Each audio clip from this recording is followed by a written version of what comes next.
Assalamualaikum warahmatullahi wabarakatuh.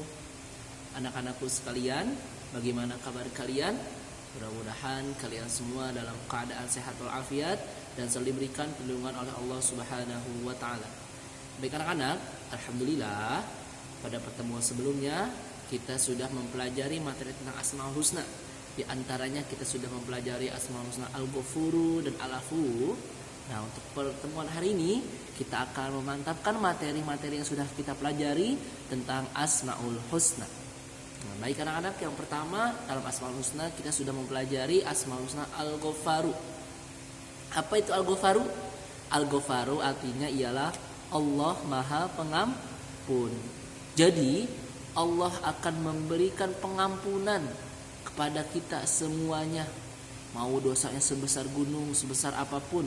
Jadi Allah akan memberikan pengampunan kepada kita apabila kita selaku hambanya yang memohon sambil meneteskan air mata kepada Allah dalam doanya, sehingga Allah akan mengampuni kita semua. Jadi Allah akan mengampuni dosa kita ketika kita bertobat atau kembali kepada Allah dengan bersungguh-sungguh. Jadi Allah ini mempunyai sifat Al-Ghafaru, yaitu Maha Pengampun.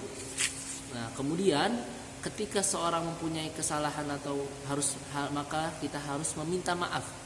Nah, jadi ketika kita memohon ampun kepada Allah dalam Al-Ghafaru, walaupun Allah Maha Pengampun, tapi jika kita memiliki kesalahan terhadap manusia, maka kita juga harus meminta maaf kepada manusia. Kenapa?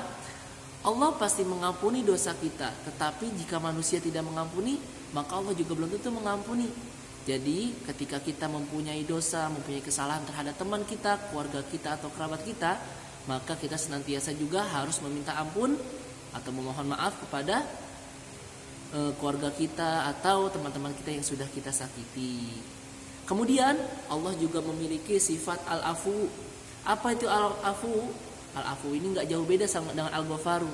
Nah, Al-Afu ini artinya Allah Maha Pemaaf.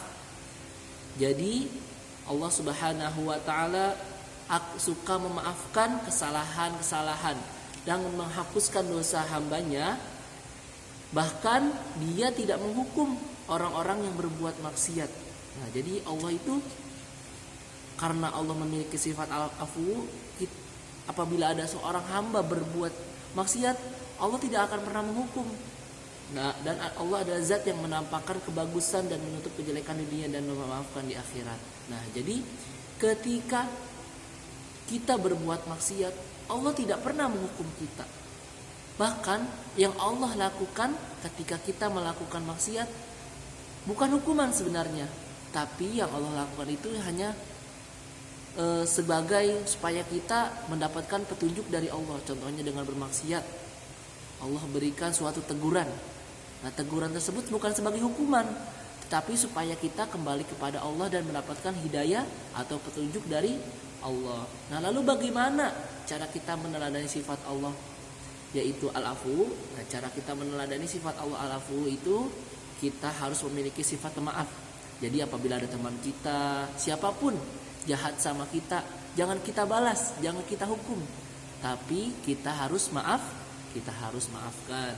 Karena sebagai bentuk bahwa kita mengamalkan sifat Allah Asmaul Husna, yaitu Al-Afu, Allah Maha Pemaaf. Nah, jadi Allah adalah zat yang memiliki sifat ampunan dan sifat pemberi maaf. Kemudian sifat pemaaf ini diterapkan oleh semua orang ketika melakukan kesalahan dan melakukan dosa. Baik, untuk tugas kalian pada hari ini silahkan kalian kerjakan halaman 19 dan halaman 20, bagian B dan bagian C. Bapak ulangi, kalian kerjakan halaman 19 dan halaman 20, bagian B dan bagian C. Ya, kalian kerjakan halaman 19, bagian B dan bagian C. Bagian C-nya ada nomor 1 sampai dengan nomor 5. Kalian kerjakan di buku tulis kalian. Ingat ya, jangan kalian menonton video ini, dengarkan baik-baik, tidak mendengarkan materinya. Jadi kalian wajib mendengarkan materinya, jangan langsung melihat soal-soalnya. Mengapa? Supaya kalian memahami materi-materi yang dipelajari. Contohnya akidah akhlak ini mempelajari Asmaul Husna. Kalian perhatikan baik-baik materi-materi yang disampaikan, kemudian kalian pelajari dan kalian kerjakan tugas-tugas yang diberikan oleh guru atau oleh Bapak. Sekian dari Bapak. Pesan Bapak untuk kalian seperti biasa, jaga kesehatan selalu. Sebelum melakukan aktivitas, berdoalah. Wassalamualaikum warahmatullahi wabarakatuh.